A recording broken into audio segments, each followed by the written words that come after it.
Últimamente ha resultado ser un punto de polémica innecesaria entre los ateos el asunto de que cuándo y dónde se aprobó el canon bíblico de los cristianos, la Biblia tal como la conocemos el día de hoy. Cuando un ateo habla sobre esto y se equivoca del sitio, la fecha o de cómo fue conformada la Biblia, aparentemente molesta a otros ateos que están mejor informados sobre el asunto, y los últimos critican a los primeros de ignorar algo tan básico de cómo se creó el canon bíblico. Principalmente la tradición de muchos ateos decir de que el canon fue aprobado en el Concilio de Nicea. Es posible que en mis principios, hablando sobre el tema aquí en YouTube, yo haya cometido tal error. Así que en vez de la crítica, voy a ofrecerle información a mis queridos colegas de la forma que yo hubiese querido se me ofreciera a mí. Y además voy a ofrecer la razón por la cual muchos se equivocan con el asunto. Intentaremos formar una opinión homogénea y veraz sobre este tema tan polémico. Durante este video vamos a utilizar ciertas definiciones, nombres o etiquetas que queremos aclarar de antemano para evitar confusión. Una cosa es la conformación de la Biblia, cómo desde el inicio del cristianismo se fueron creando y juntando estos libros. Y otra cosa es la adopción oficial de la lista que conocemos hoy.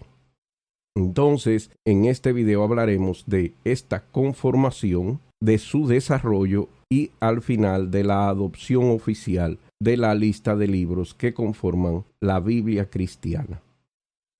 La Biblia, antes de ser oficializada como la conocemos hoy, fue conformada por una amalgama de sucesos, listas, colecciones de libros sagrados y compilaciones cuasi oficiales.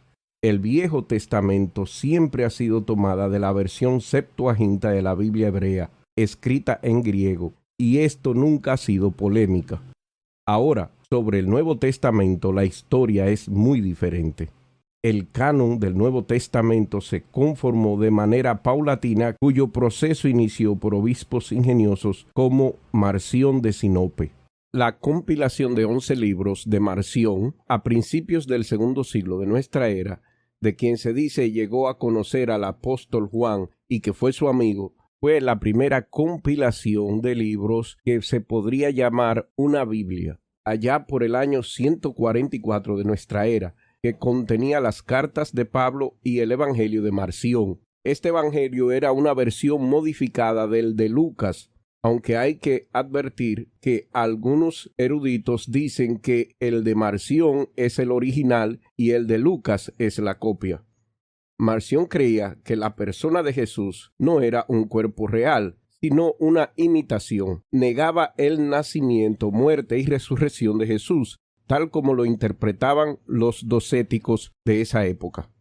La ideología cristiana de Marción tuvo mucho éxito en esos tiempos y todavía existe dentro de la cristiandad moderna. El éxito de esa ideología se basó en la facilidad de diseminar su mensaje en las iglesias de ese tiempo. Se sospecha que fue esta la mecha que encendió el fuego de crear listas de libros en una compilación por el resto de los cristianos. Sus oponentes copiaron la estrategia para derrotarle.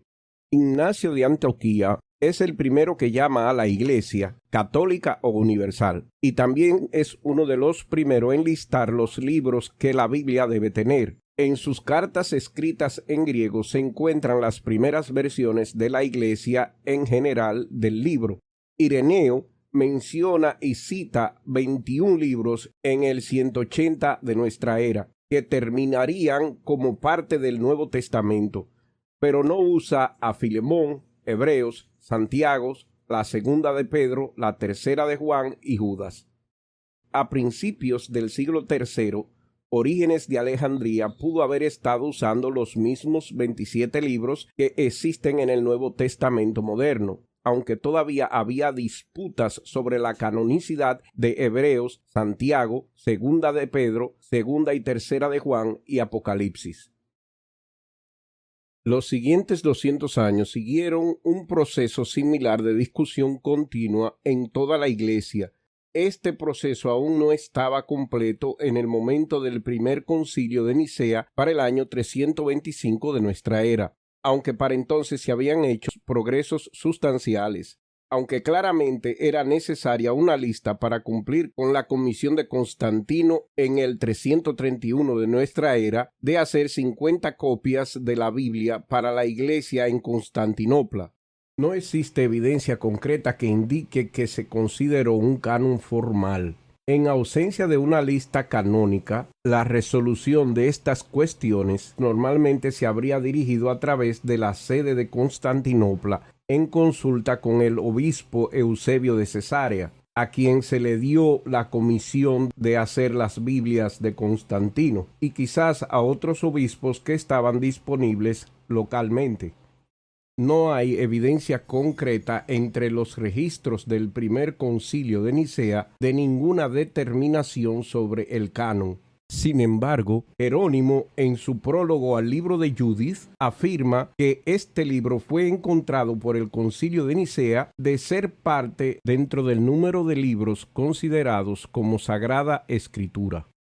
Y yo creo que es aquí donde inicia la confusión, puesto que algunos historiadores bíblicos al leer el prólogo concluyeron que en Nicea de alguna forma se había discutido cuáles libros se consideraron escritura sagrada, aunque esto no quedó registrado. Lo que sí es seguro que las anécdotas de que se eligieron por voto o levantamiento de mano o tirando los libros sobre una mesa, etcétera, etcétera, son anécdotas sin base alguna en la historia y debemos eliminarlo de nuestro discurso bíblico, no solamente en YouTube, pero en cualquier sitio donde interactuemos con terceros.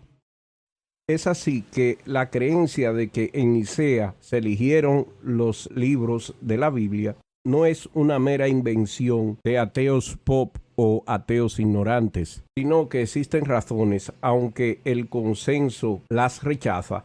Considero que aunque no hubo una elección oficial de libros en la Biblia en tal concilio, sí hubo discusiones sobre cuáles se consideraban escrituras sagradas, porque San Jerónimo no iba a mentir sobre ello en el prólogo de un libro a ser incluido en la Biblia.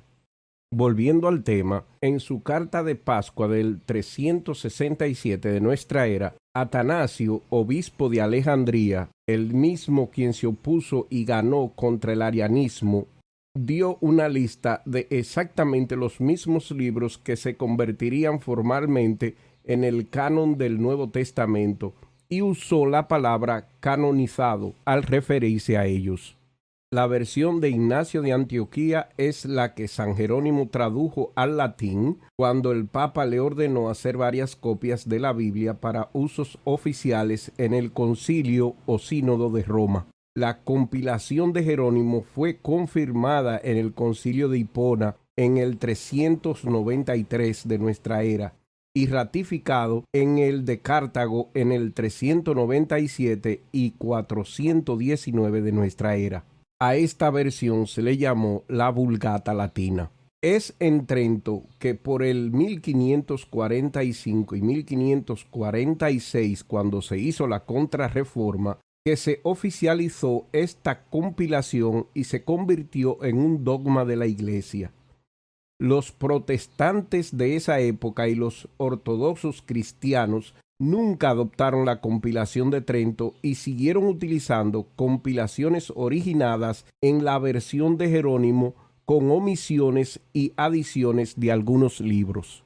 Y es esa toda la verdad histórica con relación a la conformación y oficialización del canon o Biblia cristiana.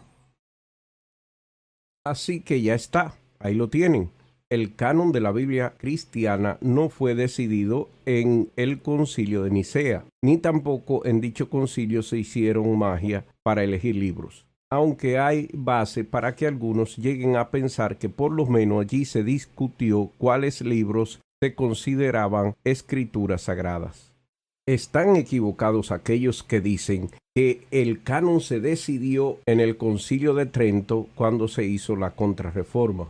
En ese concilio se oficializó pero ya la lista de libros que conformaban la Biblia, que más luego fue oficializada, venía circulando por el mundo cristiano desde finales del siglo IV de nuestra era.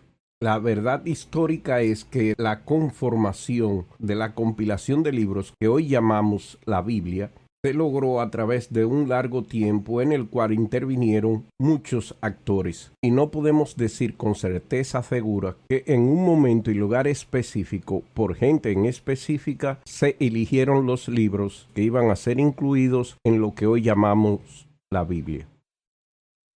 Ahora, no quiero terminar el video sin darles a mis queridos compañeros ateos de YouTube algún consejo o sugerencia con relación a este asunto. Si vamos a criticar un error o equivocación públicamente en un foro de consumo masivo, lo civilizado es hacerlo de manera general y no personalizar la crítica.